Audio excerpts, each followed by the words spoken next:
I do struggle. I struggle with some of my own friends. I also struggle with some of my closest family members when it comes to conversations about politics, about what is happening in this world, and the right course of action from a very personal point of view of how to deal with it and take full responsibility to making this world a better place. Now, I have a particular perspective. That perspective comes from, more importantly, a moral standpoint, a very, very strong moral standpoint, which has come through political research. It's come through soul searching over a number of years, and it's also come about through a great deal of esoteric occult research, which is the foundation to more or less everything which is going on this planet right now when you understand energy. So based on a conversation I was having with my mother today about, I was saying there's a need politically to move back towards morality, which in this particular moment in time is back towards the left, back towards helping society, giving society the necessary tools and the ordinary people the ability and funds and mechanisms to stand up and live meaningful lives based upon the evil.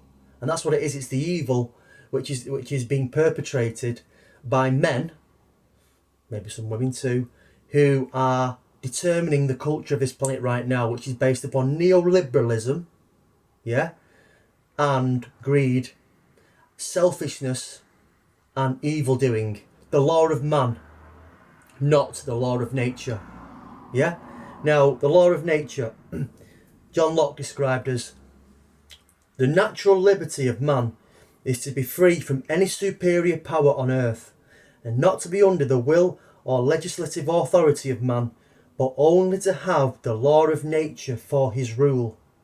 Okay, the law of nature, that which exists in our hearts, that which can be, with the right organisation and the right form of education, organised by men to create a better planet.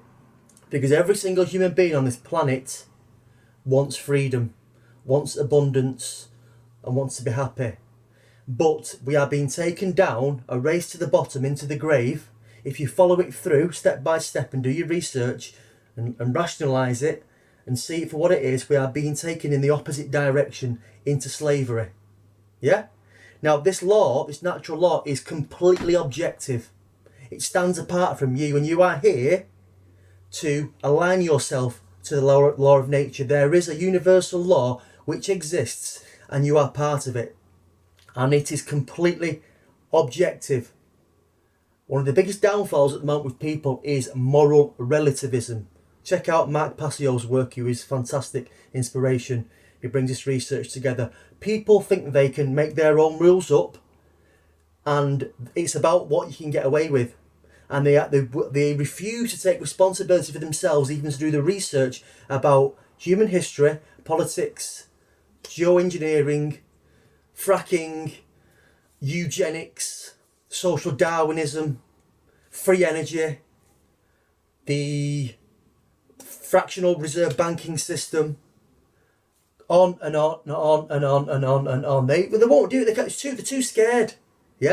And all they want is to be protected. So therefore, they pass their freedoms over to these psychopaths, refuse to get involved in any form of free thinking, and follow the herd, because it's all about earning money and just cracking on when it's not.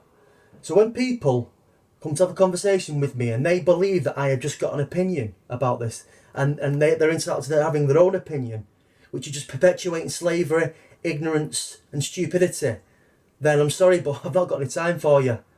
Using very strong language, this is very important, and being very passionate. The reason why I do this work and the reason why I do these podcasts, when I could be downstairs just having a chill out with my son, which I'll be jumping in the bathroom in a minute, is because it's out of duty. Out of duty to my fellow man and out of duty to my community. I'll finish off with a quote. This quote was by Martin Luther King.